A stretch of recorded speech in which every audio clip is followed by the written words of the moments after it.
Attention Sleepless Knights. Thank you for consuming this OSI 74 product broadcast, live from the Black Knight satellite. For optimum performance and safety, your host, Mr. Lobo, asks that you please listen to these instructions carefully. When in a hospital or other healthcare facility, observe the restrictions on the use of electronic devices. Switch off before boarding an aircraft to prevent interference with communications systems. Do not operate this device in the presence of flammable gases or fumes, chemical plants, or where blasting operations are in progress. Always listen hands-free while driving a vehicle. Failure to observe these instructions may lead to immediate termination. It's time now for the show to begin. Thank you. Have a very pleasant evening. You're not dreaming. You're listening to the Sleepless Knights podcast. I'm your host, Mr. Lobo, and my producer, Paul Sanders of Bestow TV. I'm not exactly what's up with Paul at this moment, but this is an interesting weirdness that's going on in the world. We're now in the neo mega micro metropolis maximum with the Abes and the Apes trying to discover a cure for this world crisis we're having with chronic diarrhea. Aren't we all? Yeah. They've entered a race for space, but not outer space, Paul, city space. So they're trying to destroy each other's cities with a blatant disregard to science. They're entering what we're calling the first kaiju war. Okay, and they want to know who will make the first giant monster.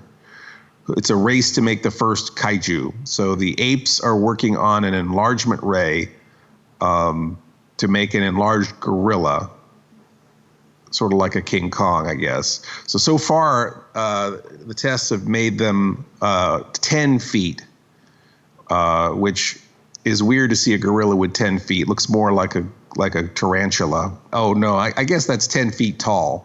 10 feet tall. So it won't take long before they, make a big enough Kong to be considered a kaiju. Meanwhile, Paul, the Abes are utilizing cloning and pseudoscience, the important art of pseudoscience, to make a giant Abe lizard hybrid. And so far they've been able to outdo the apes by 2 feet. Now hold on a second. Now are they actually going to be making are they getting seamstresses to make the hat and and a huge axe too? Are they going to give him something to defend himself? I mean, he would have. What do you think he would have, an axe? Is that George Washington that has an axe? Don't they all? Every president has an axe. Every president, because they do have something to grind, right? That's true. A stovepipe hat, like a giant stove, maybe made out of a smokestack or something an actual stovepipe hat. That would still be. Maybe. I don't know. And then like string tie and a frock coat. Right. Now you think if the apes are making the enlargement rays, why don't they just make like giant bananas? Feed the entire population. Yeah, I said, well, that too. If you made a giant banana, you're definitely going to need some giant bananas if you're going to make a giant ape. Maybe one led to the other. Maybe it's like, well, we already have the giant banana. Now maybe we just need the giant ape to go with it. Which came first, the giant banana or the giant ape? Yeah. Anyway, so they're introducing radiation and nuclear tech, and they're going to try to keep enlarging their Abezilla to match the Kong. Now remember Miss Mittens, right? Who? Never mind. She used to be on the show. But I never met her. I don't recall her ever being on the show. How many episodes? She always forgets you too. Anyhow. People who listen to the show know that Miss Mittens now has a gorilla body, and then she's excited, of course, by the advancements with the giant ape. Whereas Robana, who now is a ficus, is shivering in her leaves, which, well, she might not actually be shivering. That might just be a passing breeze. We're not sure if she really cares or not. Anyway, that's not very exciting. People making giant monsters. What I think is really exciting and what the listeners want to hear, Paul, is what we're doing behind the scenes, how the sausage is made, how we make this entertainment for you, this top-notch, well thought out, clear as crystal entertainment that we provide. Don't you think? Oh, I'm sorry, I wasn't listening. I was listening to a different podcast. Go ahead. Can we start all over? No. So what I think a lot of people don't realize, Paul, is that when we're doing this, that 90% of what we're doing is not what we do. Right. I mean, and by saying that, it's like, Mr. Lobo's licking a lot of envelopes and answering a lot of emails. I stopped licking the emails. That wasn't working out. There was social media, all my times fielding questions. Boy, my fans are depressing. I'm trying to lift their spirits, and half the time they're bringing me down. So that's tough to deal with. And I mean, speaking of emails, how many emails have we gotten about Romana now? We do get a lot of emails. Then what they keep saying, which doesn't make any sense, is that we're just doing a brain transference. It's not a brain transference. They're not switching bodies. These are Miss Mittens isn't even a ficus. Miss Mittens is a special sort of ivy, not really a poison ivy. She's a toxic ivy, and. So this is not that. That's a different genre. That's horror, sci-fi horror, brain transference. This is, technology run amok / making a kaiju. Bless you. Do you need a tissue? Boy, I do need a tissue for every end. For each end. Ew, gross. So Paul, what's your end looking like daily? I won't go there. I mean, your stuff is exciting. My stuff is 10 times more exciting than this. Yeah. It's the daily looking at lines of code while writing for the website. Insert plug here. Oh, Bestow.tv. And then looking at more code for writing multiple RSS feeds for such feeds as Bestow TV, Cinema Insomnia, and this podcast. I think we're up to like 7 feeds that I have to maintain. Wow, that sounds exciting. Then there's then I got to go through and error check those codes. For some reason, sometimes you get one line off, and all of a sudden you go to iTunes, and the whole shebang is missing, and it's because you missed you missed an end bracket or something there, or my latest discovery is doing like over 6 months of promoting stuff on Twitter. And realizing that Twitter is not pulling the images off the websites, off the header code, so every single thing that I've sent doesn't have a photograph with it, and realizing I just spent 6 months just sending texts and probably not reaching a lot of people that way. I feel like on the internet, if it doesn't have an image, a lot of the times people aren't even aware a post is even made. I'm actually thinking that maybe for the podcast we should start. Maybe Dixie and I should make a bunch of different graphics so that each episode has its own graphic or something, because that might spice it up a little bit if it looks like if we have some graphics to go along with it, or some imagery to go along with it. I mean, what we've been using now was actually supposed to be just a temporary placeholder, and it's just our images with the title. So the title just changes, so it's not really enough to make that each one pop every time it comes out. It's just It's the masthead over and over again, which is nice. It's a strong image, but it's our only image. We just use that same image over and over again for everything. And then when you look at the wall, it's just nothing but that image. You just see nothing but blue. Yeah, that's true. That's true. Then I move over to the admin duties over on Facebook, and then I admin, Bestow TV, Cinema Insomnia fan group, and the podcast page for this very podcast that you listen to. Amazing stuff, right? Told you 10% more exciting than yours. Yeah, that is. Yes, riveted hearing this. You're so excited you might lick your computer screen some more. Yeah, I was reaching for words. I was so excited. I also faithfully keep up our empty Reddit page, and I make sure to keep that up to date, day in, day out. Well, at least once a week. And see, I'm not a Reddit person, so I don't understand. I don't go there. It's supposed to be the face of the internet, or the front page of the internet, front page, or the rear end of the internet, or. I mean, I guess Reddit is the front page, and our stuff is the rear end of Reddit. So, but I mean, basically, with everything that we post there, it's just posting to Reddit for us, not for everybody else, but for us.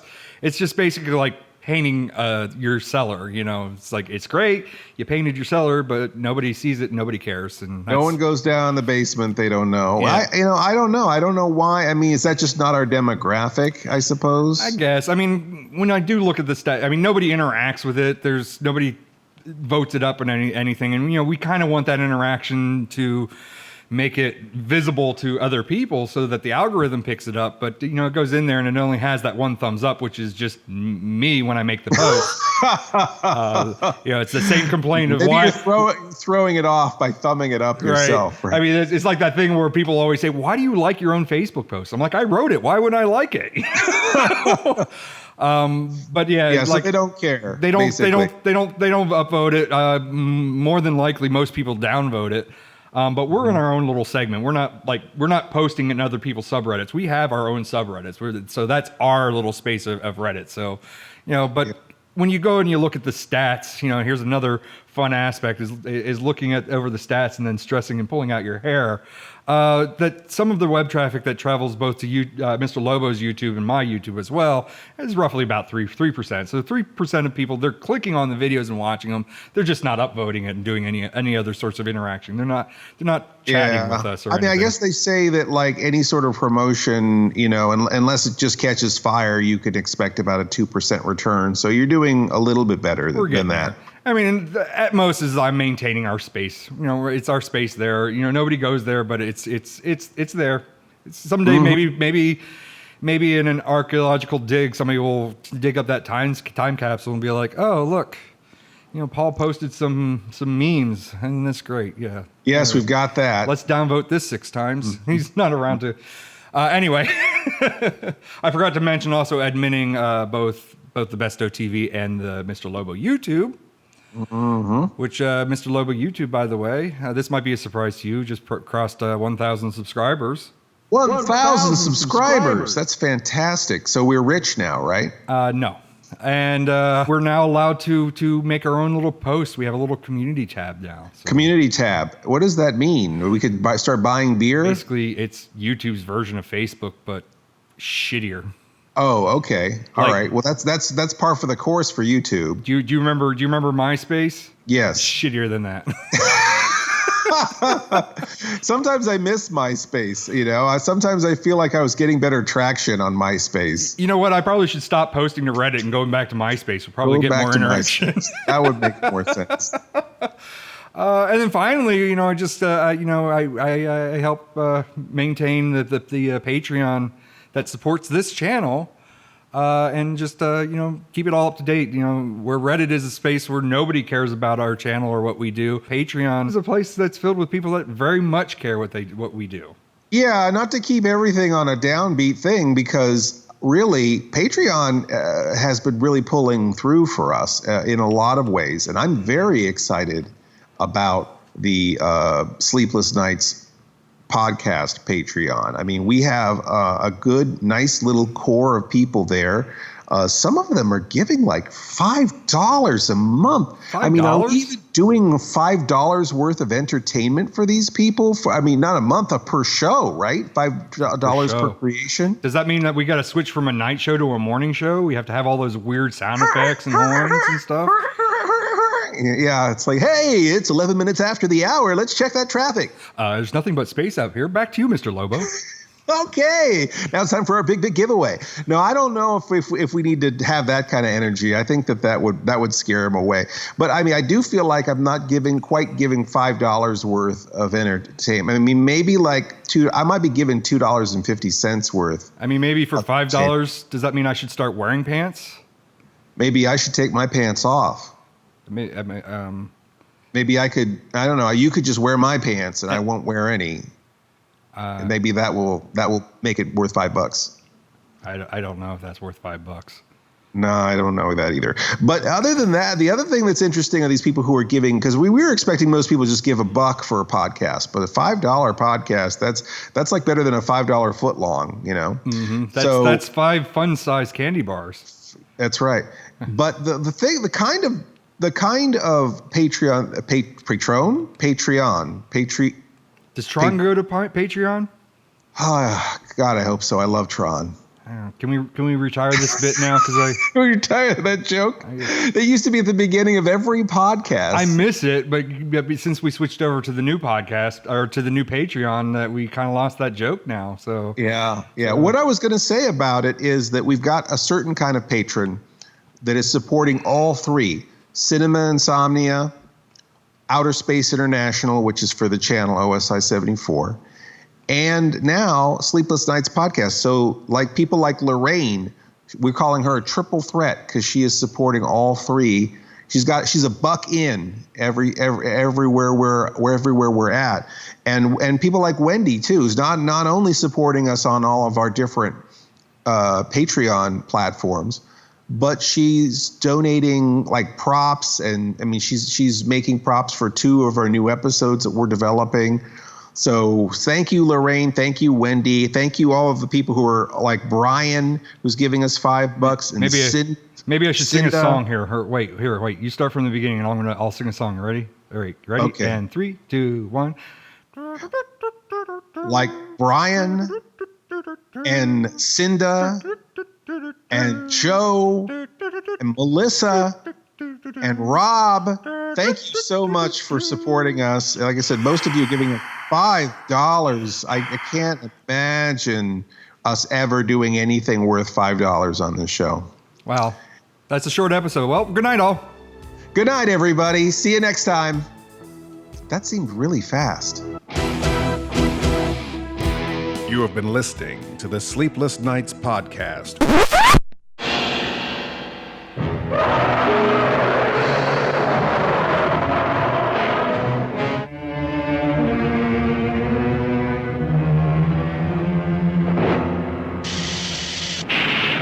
X があればどこの国よりも早く安くしかも威力のある核兵器が作れる。北極のこんなところから世界征服の1ページが始まるってわけね。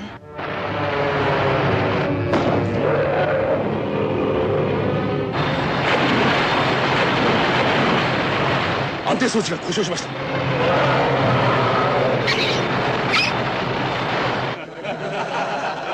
もう一つ質問します。今度はキングコングを生け捕りにするんですか？ニューヨークへ連れて帰ってまた壊されたらどうするの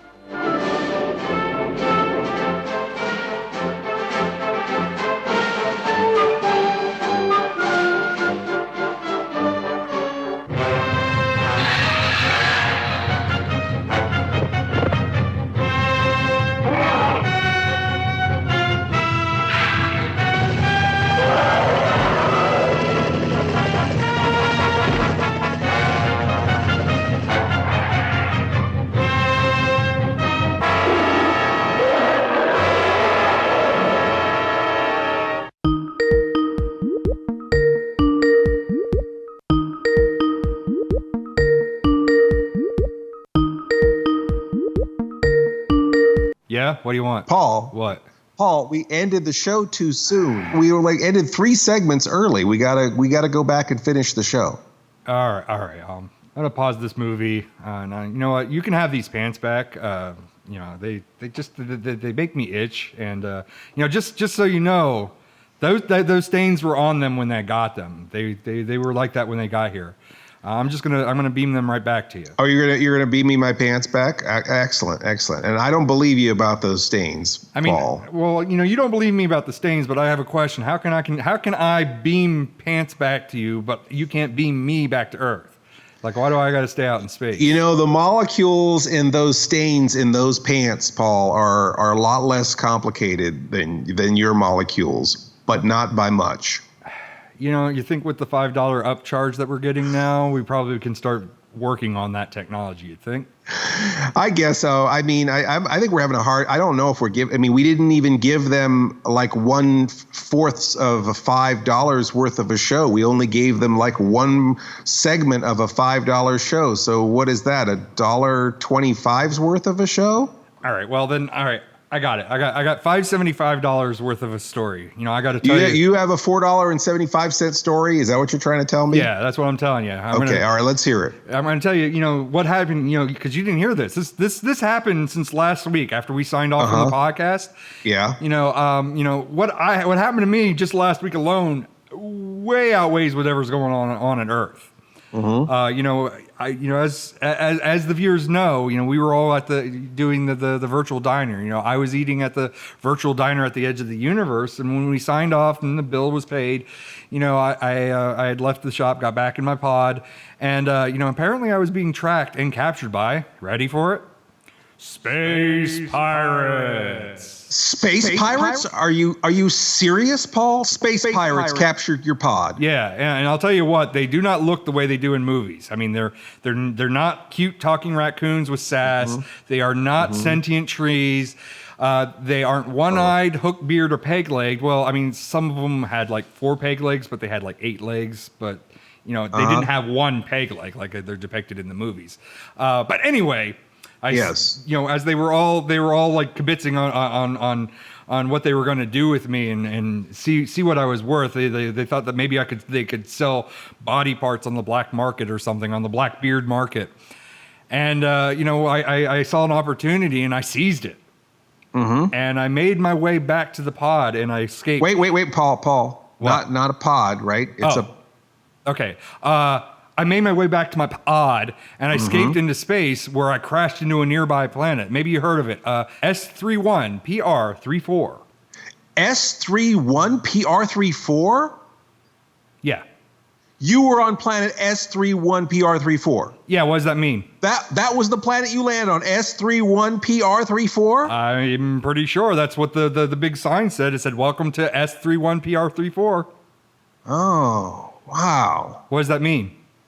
I don't know. I've never heard of it. Anyway, I made it to a nearby cave, and I was hiding out from the space pirates. Yeah, space pirates. You have to say it like that, right? No, I did it better. Space pirates. Yeah, you're right. I kind of like your version better. That's actually not too bad. But yeah, there was something much worse in that cave. Yeah. What's that? What could be worse than space pirates, Paul? Seriously. The space herpes. Oh, well, that is terrible. But actually, Paul, it's herpy. It's a space herpy. If you've seen Ice Pirates, it's a space herpy. And if you have if you have more than one herpy, it's still a herpy. It's like having a herd of deer or octopi. It's like one of those things. So, like, if you have Herbie the Love Bug and you buy a second Herbie the Love Bug, you just have a bunch of Herbies? You have a fleet of Herbie. Okay. Mm-hmm. So, okay. Good to know. The herpes, not the Herbie. The herpes. The herpy. God the herpy. Damn it, the Paul. herpy. The herpy. Will you listen to me? The herpy. I'm trying to listen to the herpy, not Herbie. Herbie didn't capture you. He didn't go bananas. He didn't take you to Monte Carlo. Listen. The space herpy, right? You weren't there. Herbie could have been there. oh, all right. I wasn't there. But he wasn't. It was the space Herbie. Okay. God damn it. And what did it do, Paul? Tell me. It wasn't it. It was a bunch of. It was them. It was a bunch of them. Apparently, herpes doesn't exist. It's a herpes, but there was a bunch of them. There was more than one. Mm-hmm. They captured me unharmed and dragged me off to the gladiatory arena. Oh wow, that's interesting. And you know, they had me bound up, and they had a hood over my head, and it's like, you know, all sorts of things were going through my mind. And it was like the thing that goes through everybody's mind when they're in their situation. What was Cinema Insomnia like before 2017? You know, I'm glad you asked me that, Paul, because I was really getting bored with your story about the herpy and the space pirates and all that. I mean, nobody cares about your day-to-day humdrum life, Paul. But as far as Cinema Insomnia, before you came along, and I think we'd have to go way back because I think people need to understand that the show Cinema Insomnia started at KXTV, which was an ABC affiliate in Sacramento, California. And it was a beautiful $4 million studio, and we had a full crew, audio technicians and stage floor directors, and a lot of people, lighting people, that made those first shows. Now, we'd only had access to the studio like a couple of hours a week to actually shoot the show, so we had to be very concise. I worked there at the TV station, and they only allotted for a certain amount of time. When the show was put on hiatus at that station, we were on public access for a while, and then I ended up starting to produce the shows myself because I wasn't allowed to use the TV station facilities to make the shows for public access. So we had a mother-in-law shack out back behind our house, and we basically hung a black curtain, tried to duplicate the $4 million studio, which is interesting because we could have done anything. And I think in the back of my mind, I thought, well, let me make this something that I could, if I want to keep making the shows, I can easily replicate. So we kept it really simple when we had the more expensive studio, which made it more possible for us to continue making the show. So we had the mother-in-law house that we turned into a studio, and it was just a black curtain and a rocking chair in a spare house. Not to get into my personal life, but I got divorced, and so I did not have the house or the mother-in-law shack available to me anymore. And a lot of the episodes shot for UA. We had a contract with UATV to make 28 episodes, and we were on KTEH in San Jose. Most of those episodes were all shot in different places with different directors. So some of them were shot in a pool house, some of them were shot in an apartment building, a front room, a spare room, any place where you could, a warehouse, any place where you could hang a black curtain and shoot a show. For the most part, we did do a live show in studio at KTEH for the pledge drives. But for the most part, they were shot in different places. And then finally we got to Zombie TV. I was contacted. I got a phantom phone call from a person who worked at LG, and they had some insider information that Roku was going to be the next big thing, and they wanted to be firstest with the mostest. You're not falling asleep over there, Paul, are you? Huh? What? No, I'm good. Go on. They wanted to be firstest with the mostest with a new Roku channel. So he basically said that Zombie TV was a channel that he was sort of associated with, and he wanted me to talk to the people who ran that channel.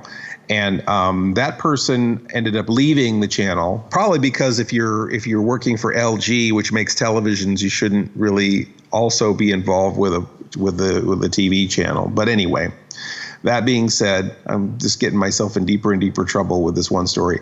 That being said, that we worked with Dale at Zombie TV. We had a great time making shows. They had a wonderful studio in Manassas, Virginia.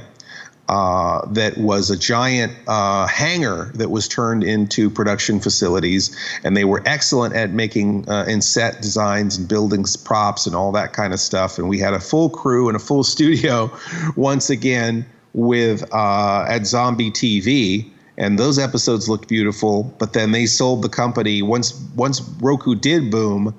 They sold the company, and then the channel closed their doors, and so Dixie and I needed a new home for Cinema Insomnia and a way to keep producing them. So we decided to go back to producing them in our house again. And we started our own Roku channel called OSI 74, which stood for Outer Space International. And the premise in my head was that, now the whole world is our TV studio, right? And maybe the universe. So we started promoting it, and I made a bunch of flyers and things and started doing conventions. I got one of those flyers. Yeah, and I think what was that? 2015 perhaps? I believe so. There's some young chap who at that time was going by Bestow Productions, who was sharing a table with a comic book salesman. Happened to go and shoot a small interview and a segment with some jackass named Mr. Lobo. Mr. Lobo, yeah. Yeah, I know that guy. So after the interview, and you were making cosplay videos at that time. Right. And then we were doing interviews as well. Yep. And then at some point we decided on collaborating. I'm not exactly sure why we started collaborating. But I know that you had asked me to do a voiceover for one of your videos. Right. You did a voiceover and you provided some artwork that we used. The return of the cosplay that came from hell in 3D. Oh, from the makers of Don't Tell Mom, right? Or what is it? Don't Tell Mom the Cosplays from Hell, and Bride of the Son of the Cosplay from Hell. Something like that, right? We should make shirts of those. I would want to. I think that would be a nice shirt. Maybe maybe I wouldn't wear it in public, but I'd probably sleep in it. Most won't. Return of the cosplay that came from hell in 3D. So we did the voiceover, and then I think that I don't know. I think it was sort of a trade, right? You did some camera work for us. And I think that you had actually made a lot of the original graphics that we use in the channel on OSI, like the ratings, whether it's TV PG or TV 14 or TV MA. I had made, Paul, are you even listening? I'm sorry, what? Hold on, I'll stop this movie again. What? Go ahead. As you were saying. You had made the original ratings. I think I did the graphic portion of it, but then you added the film look and the music to the ratings. And then we used to have these banners because I think we thought we were going to have, originally we wanted to have a 24-hour-a-day streaming kind of channel, a live streaming channel. So we had things like Saturday and Thursday and Friday and Up Next. Mm-hmm. And it was just like a lower third where the words would have a gleam that went across them.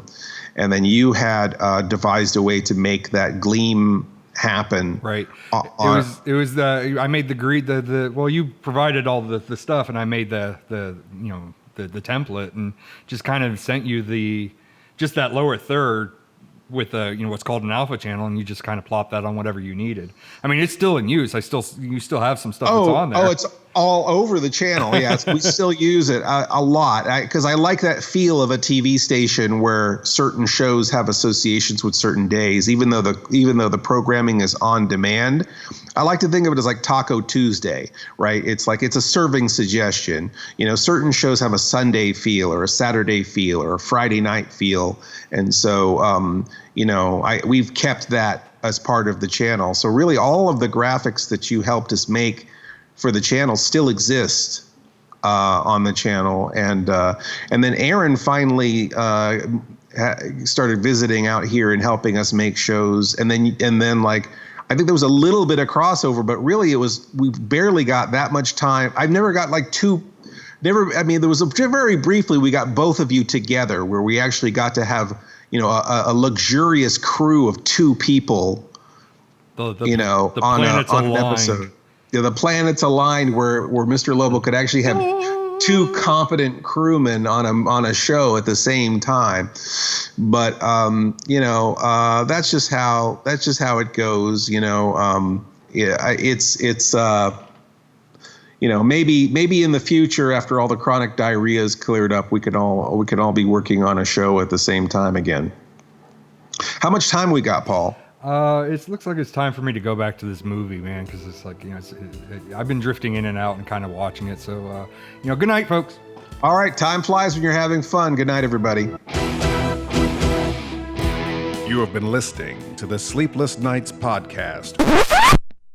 Do you like Mr. Lobo? And do you like it when Mr. Lobo does stuff? Well, you're in luck. Mr. Lobo Does is now available on video on demand. See groundbreaking hits like Fidget Spinners and Halloween, or the award-winning Procrastination. 17 episodes to choose from to binge all at once. But wait, there's more! Included are alternative scenes, deleted scenes, and fun extras exclusive to the set. You are not going to see these puppies anywhere else. Nab your copy today while supplies last. Operators are standing by at VOD-MLD1.Bestow.tv. That's VOD-MLD, the number 1.Bestow.tv.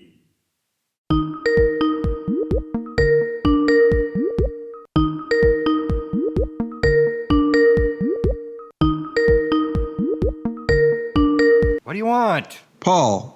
What? Now, we didn't finish again. I mean, we only did like half a show. Now, I know you were captured by, pirates or something? Look, wait, before I even get into any of that stuff, Yeah. Phil is never going to get out of this day if I keep having to pause this movie, and you keep making me pause this movie every time. I don't know why you keep watching the same movie every day and think it's going to turn out differently. That's the whole point of the movie, isn't it? Isn't this movie like that standard batch thingamabobber where you just select things? I mean, I've been hitting buttons on my remote and it's been doing all sorts of crazy stuff. Even when Aaron and I did were the Return Coming, it didn't really work, and people thought it was doing something when they were pushing the buttons. Okay, Paul, seriously though. Okay. I know you were talking about watching a movie, but we haven't finished the show. You were telling us about your encounters with pirates, right? Wait, it's Space Pirates. You got to stay on brand. They're paying, all right, for a penny here. Space Pirates. And thank you. So you escape from planet S31PR34. And then you see a flare up of herpy? Now, come on, you got to stay on brand. It's Space Herbie. It's actually, no, it's not. It's Space Herbie. Not Herbie, Paul. My bad. Then, then you're fighting in this gladiatorial arena, right? And then all that just happened just in the past week? Yeah. Why wouldn't it? Wow, isn't that what happens? Isn't that what happens to you in a week? I mean, I not that kind of stuff. No, that's very different. So you won. Did you win all the? You won. You're telling me that you were fought. You can't even. Can't even see you running, much less fighting in arena. I mean, you're telling me that you survived in a space arena. Yeah, I mean, I fought in the arena. I became their champion. Imagine that. The pantsless producer, the herpy champion. Yeah, they probably just didn't want to touch you. Yeah, I mean, basically that's not far from the truth. They see a guy wearing the breastplate and no pants, and nobody wanted to go against me. So I was I was unmatched, A herpy guy with no pants. Yeah. So all right. So with no effort, you won all your matches, and then what? Well, it was actually, I had flawless victories. I won. Win after win after win after win. Default, it's a default okay, I'm win, not buying it, but yeah, okay. Then the High Council of Human Consumption showed up. The High Council for Human Consumption. Now, you didn't fight them. Nobody fights them. Well, I didn't exactly fight them, air quote. I mean, basically because I was arena champion. Yeah. I was involved in all the herpy marketing. Some may call it the viral marketing. All of the herpy viral marketing. On Earth, the equivalent would have been I would have been on the Wheaties box. But up here, they don't have Wheaties, of course. They don't ship out this far. Right. So up here, you imagine this. The equivalent is the Frosted Choco Herparoo brand cereal. Herparoos? That sounds delicious, Paul. Yeah, I smell future sponsorship. I can tell right away that we're gonna be. Yeah, finally, we're gonna be rolling in it. We're gonna be rolling in herpy medication. So the High Council for Human Consumption didn't exactly approve marketing from a pantsless hero, so they kind of stepped in and shut this all down. I just slipped out of the back door when the raid happened. Nobody knew a thing that nobody caught on. I hightailed it back to the pod. That's incredible, Paul. I cannot believe you've accomplished so much, that you've done so much, that you've lived so much just in this past week. Yeah, I mean, and you know, after all this, everything that I've been through, you know, I have a cold sore as a consolation prize. I keep it over there on the mantle. Oh boy! And if you've ever had a cold sore in your mantle, you know what an experience that can be. It's like the singing Billy Bass. It sings to me. It sings me to sleep all the time.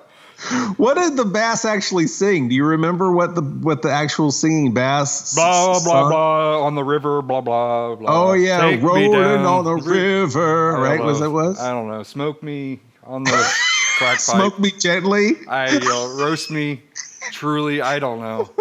Hey, before we get too far, you know, I want to rant. My heart. I want to rant about something. All right, so here's a Paul's rant segment. I don't know if we can cue up some music. No music. All right, fine, whatever. And now Paul rants. So, you know, while I was out here dodging space pirates and being a champion... Not Spice Pirates. That's a different movie altogether. All right, Space Pirates. Space Pirates. And being the champion of the space herpy culture, some lowlife back on Earth hacked my bank account. And then they bought 110 Lincoln Bucks worth of pizza. You know what? I hope you choke on pepperoni. Do you know how hard it is to cash checks that are written by a herpy? You know, nobody wants to touch that stuff. I hope you get chronic diarrhea of the balls. I hope that Paul, shut up, okay? Just, you know, nobody wants to hear you just rant endlessly about your own private affairs. You know, that's not what people come here. That's not what they pay $5 for on Patreon. This isn't a $5 show. We got to dig deeper than that. We got to tell them things that are relevant to the art that we create, to the shows that we produce. Okay. So I think let's just switch gears here. I want to talk a little bit about how we've been filming here. Now, you haven't been here for this. We've been shooting, getting back into the swing of things and shooting Cinema Insomnia segments for the watch parties. We haven't gotten up to doing full episodes yet, but we've been doing wraparounds for these double features that we've been showing on Facebook on Saturday nights. And last weekend, we did a Corman Forever double feature. We showed 2 Roger Corman movies. Now, you know, Facebook has been busting people left and right for showing things like Rise of Skywalker and Bad Boys 3 and stuff like that. And we're like going, you know, these guys are fools, you know. It's like we're playing it safe. We're playing Little Shop of Horrors, which is on every 50-pack DVD set that you can get at the discount store, or, you know, the dollar store, you can get Little Shop of Horrors. This is something that's way deep into the public domain. We've aired this on every kind of TV that you can imagine, our episode that contains that movie. And somehow the High Council of Human Consumption, via Facebook or their robots, blocked just the movie. So imagine this. Every time I'm hosting my show, I toss out to the movie and then silence.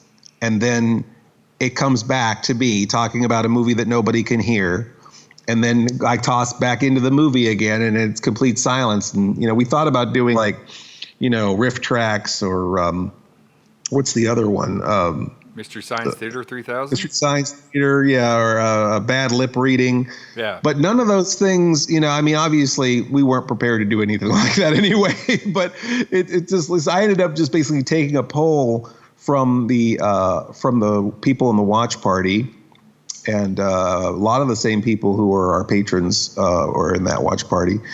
And I asked them what movie they wanted to see that we already had in the queue. And so we just basically queued up another movie, added it to the end of the watch party. And then we just skimmed through. I fast forwarded through the whole movie with the whole audience there. And when we got to the end, I started playing it again before it would click over to the next movie or next episode of Cinema Insomnia.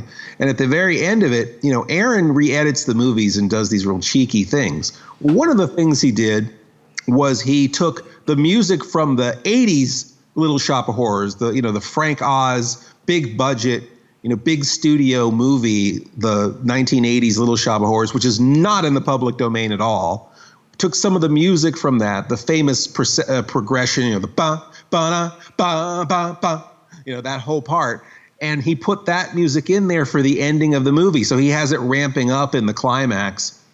And just right where it's ramping up, this music we have no right to use whatsoever, you can start hearing everybody's voices again. Whatever bot that was keeping everyone from hearing the movie, reverted, and so in this part that's completely illegal, we're hearing the movie. That just shows you how ridiculous all of the copyright stuff is. But then after that was over, we clicked into the next movie. So anyhow, High Council of Human Consumption, good job, keeping us from showing this public domain movie, but totally allowing us to lift music from the 80s musical. I don't know. Doesn't make any sense. I mean, it probably all boils down to waveforms and all that other stuff, because it's like, if you watch a lot of the stuff that actually comes out online, sometimes they'll speed it up or slow it down because it seems like the High Council may have gone after them. So they do this to skirt around this stuff. Sometimes when they'll nail images too, so sometimes they'll mirror flip the images. But you shouldn't have to do that for something that's essentially parody or something that's a public domain to begin with. I mean, sure, and our presentation is always satirical or for parody or for educational purposes. We're not making any money, certainly, on any of it. A couple of weeks ago, when we were preparing for one of the podcasts, we did the one of the jokes in there with Groundhog's Day, and we included the entire event of Groundhog's Day 2020. When they're actually ripping that little weasel out of the ground and making it talk like a puppet. Guys with the top hats, right? And you're watching the movie Groundhog Day, and that's all there. And then at the very end, it clicks, and then you hear the Sonny and Cher music, and then. Right, and in the movie, of course, that song plays every day when he's living that day and wakes up again in the morning. You hear that song several times throughout the course of the movie. Right, so the joke is that you get the 2020 real-life Groundhog's Day announcement coupled with the film joke, it's slightly suggesting to the listeners that we're just repeating the same stuff. It's right, going to be the same. The alarm clock clicks and right? That's basically what happens. And, I did a small segment to send over to you, and before it was even done processing, we were nailed with a copyright on the song to begin with, because you hear too much of the Sonny and Cher song. And it's this is covered under parody. We could argue it, but why are we going to argue it, first of all? Second of all, we kind of ignored the other strikes. You don't really get strikes, but they hit you where it's like, oh... So what do they take your monetization away? They take your monetization away, like that's a threat to us. We're not monetizing that stuff anyway, or anything else. It's just the idea of it is like we use 10 seconds of a song, and it's like now we're going to lose 100% of everything, which makes no sense. So it was like, well, do I just lift the whole damn thing and just let it be the 2020 Groundhog's Day announcement, or do I just let the alarm clock click and then we just go back into the Sleepless Knights show, or is that just not enough of a hook to get that we were kind of telling a pseudo joke there, a pseudo joke? There was like, well, is Bill Murray's groan, is that going to be enough to tell it, with the click of the alarm clock and his groaning, is that enough to tell us what's going in? And ultimately, it ended up just cheating that music, just cutting. See how much of that music we could leave in there, so people would get the joke. Paul, let me ask you so you kept shaving it back, and then were you just kept uploading it by itself to see if it would get triggered by a bot or something? Yeah, I did the first version just so I could send it to you and say, because normally we go to a commercial and we pick an actual commercial, and this time we actually, I went to an actual newscast and played the newscast with this little joke ending. So the first time was just to send it to you to see what you thought about it, and that's when we got nailed. And then it became a thing of like, well, now I have to play this game where I got to trim it and resend it and see if it gets flagged anytime again. Wow, what a mess. Ultimately I ended up having to trim I had to trim it down just a little bit, where it's like, what is it? Any mountain we can climb is like the only lyric that you hear, and then you hear him, groan and flop back into bed. So if you didn't get that joke, that was the joke that we were trying to tell. If wow. You heard that podcast. Yes. No thanks to the High Council of Human Consumption. Now, do we have time to tell one more story, Paul? Because I wanted to talk about directing styles. Oh, I didn't even hit the record button. Oh, really? You have been listening to the Sleepless Knights podcast.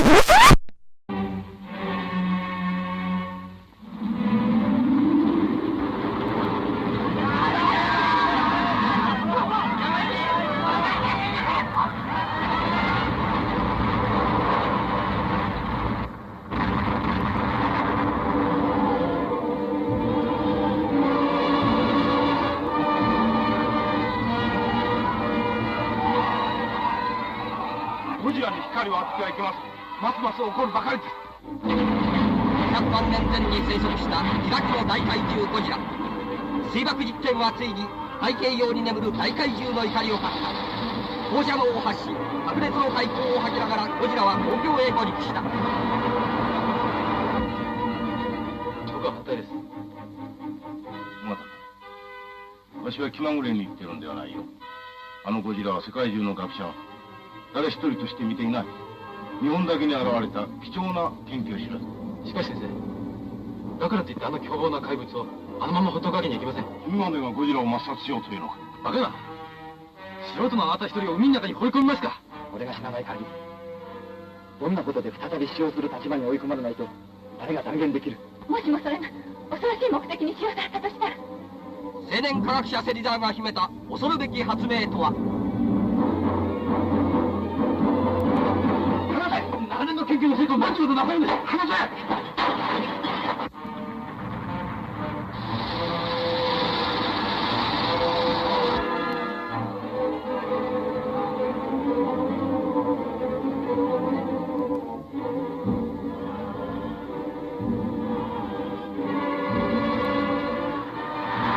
兵器を装備し、続々と出動する陸海空の精鋭。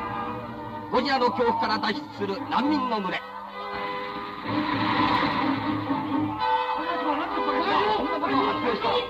ただでさえうるさい国際問題が一体どうなるか。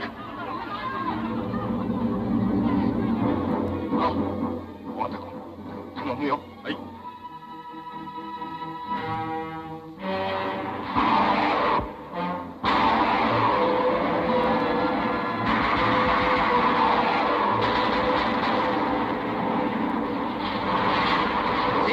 1億6ヶ月の期間が生んだ世紀の船ゴジラ。映画技術の粋を集め、大東宝が全能力を挙げた空前のスペクタクルゴジラ。本年最大の話題作ゴジラ。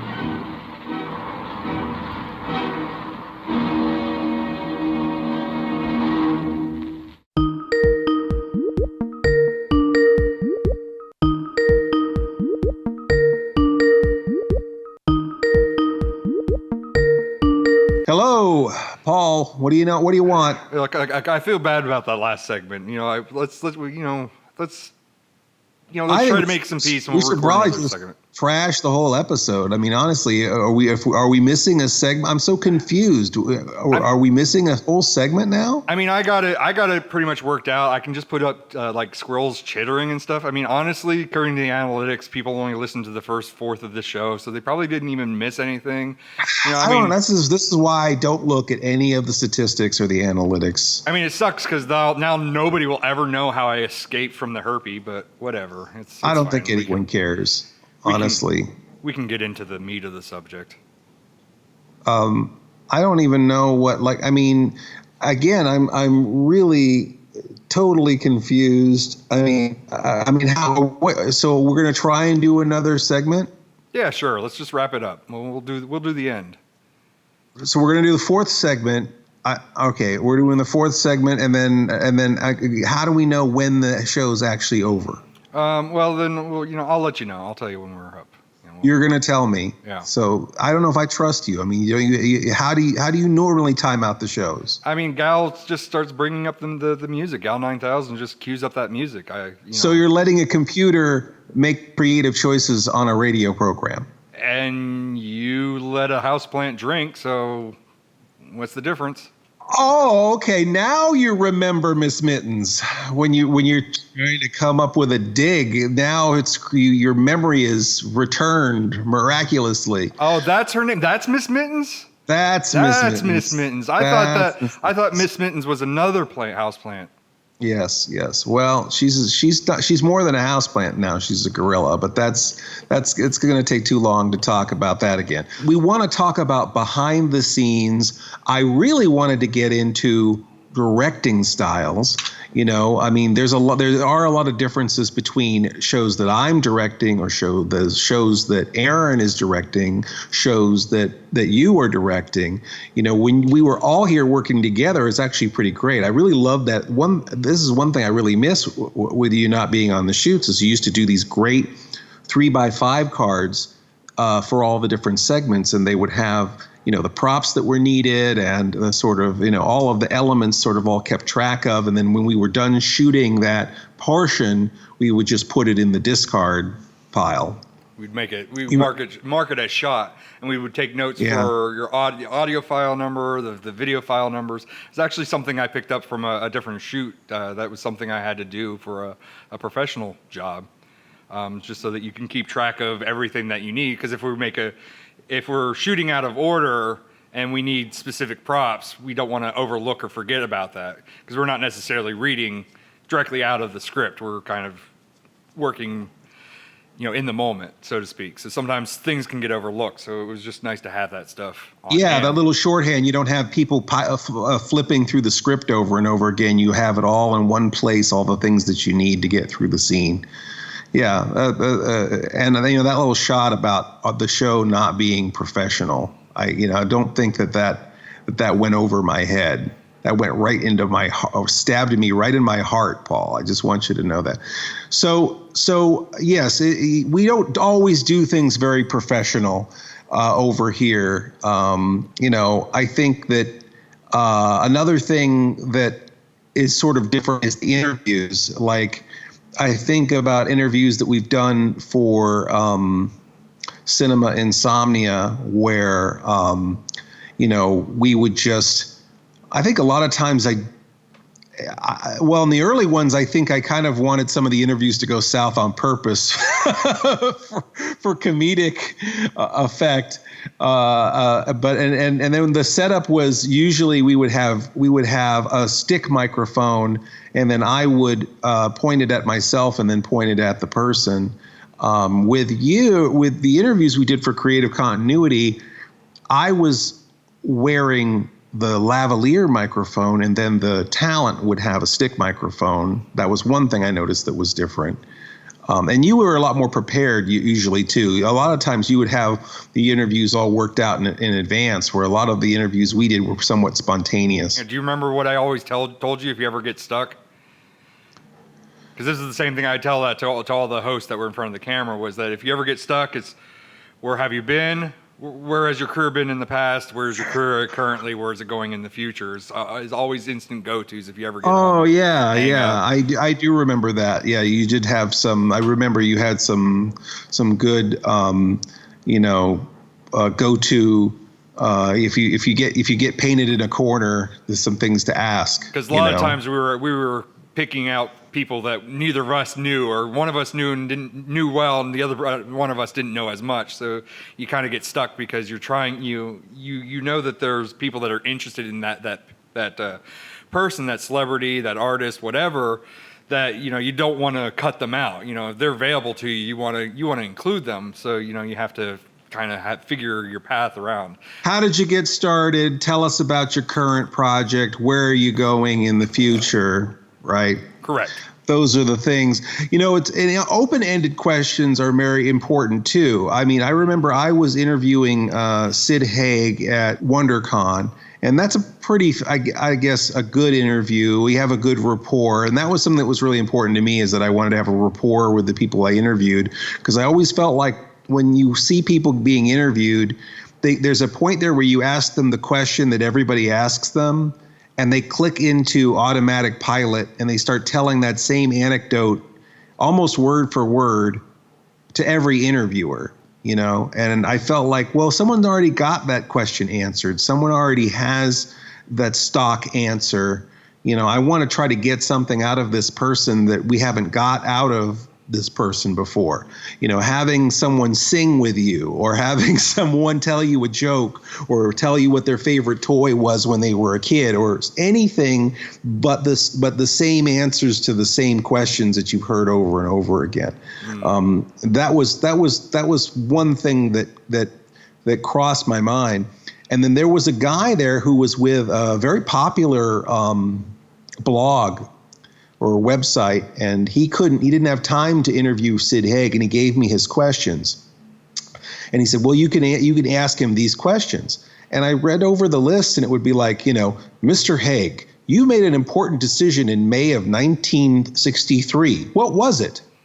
And it's like, well, you're answering a person a very specific question that you already know the answer to, or you wouldn't ask it like that. You know what I mean? Right.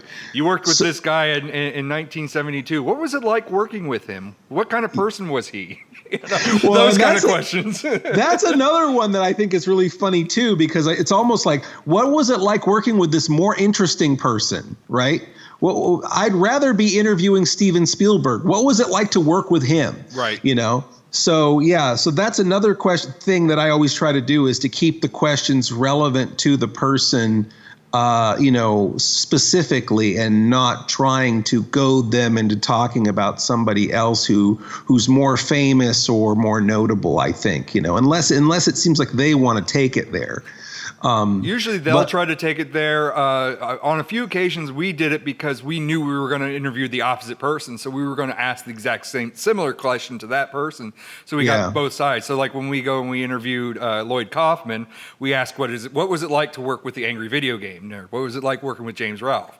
And if I fast forward when we get to James Ralph, well, what was it like working with Lloyd Kaufman? So you get both sides of their stories in two adjunct episodes, which was kind of a fun, but it was never something to fall back on. And we kind of generally tried to keep interest in their career. It was about them. It was about putting the spotlight on them, not who they worked with.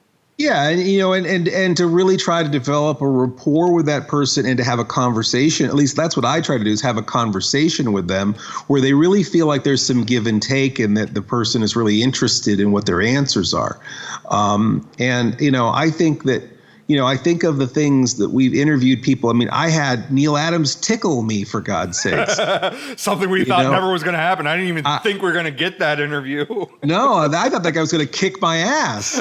And somehow he ended up tickling me at the end of it. And we've sang songs with celebrities. We had Paul Freeman sing a song with us, we had, there was so much hilarity and shtick with Colin Baker. I mean, there was so many things there that wasn't business as usual. We really kind of got to experience something with Dak from Star Wars. Empire Strikes Back. Yeah. I mean, we're sitting back to back like we're in a snowspeeder trying to conduct an interview. Who suggested that? Who's responsible for that one? Because I wasn't there for that conversation. I just look up and you're both back to back. I think I suggested it. Yeah, I did suggest it. But again, I feel like the fact that he did, to find out whether he was willing to do it and then to actually do it, I could tell that he was having fun and that I was having fun. And sometimes you interview someone and you can tell they're not having fun. Like, Mr. Lobo for me is not as much of a character as it is a spectrum. Right. And sometimes when I'm interviewing someone, I can tell how much or how little they want to play. And so sometimes I'll be more in character and a little more, like the sillier Mr. Lobo, I'll be a little more like that. And then sometimes I'll interview someone and it's like, oh, okay, no, I need to kind of really dial this character in and really try to talk to this person and have a serious conversation. So there are some interviews, when you're trying to get information from someone and you're being silly and you can tell they're guarded, then it might be the wrong tact. You might need to be more down to earth. So I try to kind of really try to assess the temperature of the room and the person I'm talking to. Like I said, in some of my earlier interviews, I kind of just let them go off the rails on purpose because I just thought it might be entertaining. But as I got a little more mature, I didn't really want to nuke every interview, that there wasn't really something that. And I felt like I wanted the celebrities and stuff that we interviewed to feel supported. They're doing us a favor ultimately by letting us interview them. It should be a give and take. They should feel like they're being promoted and supported. And obviously, you're entering into a relationship with a person, and you don't want them to feel like you're going to make them look bad. So it is kind of important to me, if possible, to get a little pre-interview with them before the cameras roll, so they know where you're coming from, that you're both kind of moving the same direction. And I hear the music starting to queue up and stuff. I think Gal's starting to queue us up some music, Oh. so it's almost. Come on, Paul. I'm not going to fall for this again. I'm sure we've got plenty of show left. Plenty of show. It's not over yet. It's not. I think we've got a whole segment's worth. I feel like we missed. I think we've got a whole lost segment.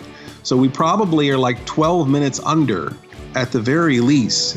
Well, but we've already gone 12 minutes over just on this segment alone. So we kind of made up. I don't think so. No, I don't think so, Paul. I think there's still plenty of show left. I don't know. I mean, Gal's not backing off from this music cue. I'm not saying goodbye. You have been listening to the Sleepless Knights podcast. This just in. The Abes have now generated a 140-meter lizard-Abe hybrid. He didn't retain his intelligence and is rampaging through the city. Seconds later, the apes have made their breakthrough, and there's also a giant gorilla, but it seems a bit more laid back, opting to drink and lazily lay in the park while snacking on humans like bonbons. Wait a second. That's Miss Mittens. Oh! Shut up, Paul. You know who that is. One more news brief coming in. It seems that on the West Coast, a gigantic ficus has appeared as well. Well, because of course it did. You have been listening to the Sleepless Knights podcast, or should we say, pODDcast. pODDcast. Emphasis on the odd. Our theme is by Mars Homeworld at Dead House Music. Our opening announcement is by Ophelia Necro. She does a radio show called Suicide Watch. And you could reach Mr. Lobo at cinemainsomnia.com, or find me on YouTube, YouTube/Mr. Lobo. MISTERLOBO. Mr. Lobo on Facebook, Facebook/MR.LOBO, or on Twitter, at Mr. Lobo, MISTERLOBO.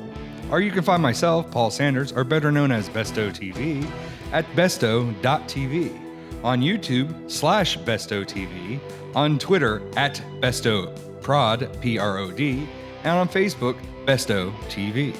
If you want to place an advertisement with this podcast, and gosh, why wouldn't you? We could be talking about you right now. Contact us, Mr. Lobo at cinemainsomnia.com. That's MRLOBO @CINEMAINSOMNIA.com. Or support us on Patreon. Patreon supporters get to hear this podcast before anyone else, and a lot of other great stuff, right, Paul? Sure. Doesn't get it better than that, right? So come join the fun at patreon.com/Sleepless Knights podcast. That's patreon.com/Sleepless Knights podcast. Please stay up with us next week for another Sleepless Knights podcast. Or should we say, pODDcast. pODDcast. The best thing about being an insomniac is never having to say goodnight. Good night.